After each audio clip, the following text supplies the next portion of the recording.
आपण पाहताय महाधुरा। राष्ट्रवादी पक्षाचे अध्यक्ष आणि माजी केंद्रीय मंत्री शरद पवार यांच्या वाढदिवसानिमित्त आज अनेक नेत्यांनी दिल्ली येथे त्यांची भेट घेऊन शुभेच्छा दिल्या।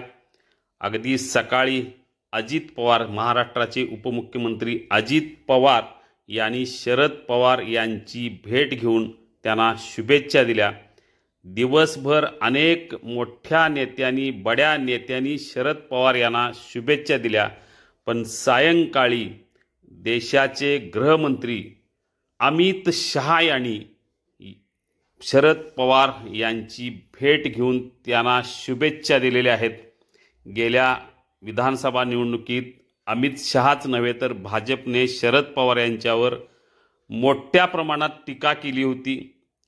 त्या पार्श्वभूमीवर या शुभेच्छा आणि या भेटीला विशेष महत्त्व आलेलं आहे।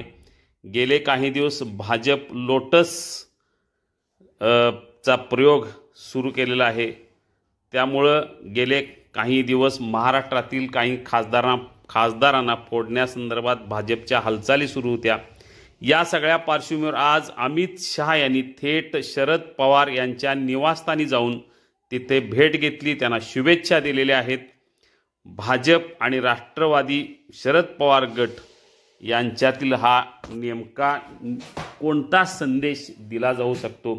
नेत्यांनी एकमेकांना शुभेच्छा देणं गैर नाही, पण राजकीय हालचालीच्या पार्श्वभूमीवर अमित शहा यांनी थेट शरद पवार यांच्या निवासस्थानी जाऊन भेट घेतलेली आहे। यामुळं या भेटीबाबत आता देशाच्या राजकारणात उलटसुलट चर्चेला वेग आलेला आहे। देशात भाजपला आपली सत्ता मजबूत करायची आहे, त्यासाठी त्यांची धडपड सुरू आहे।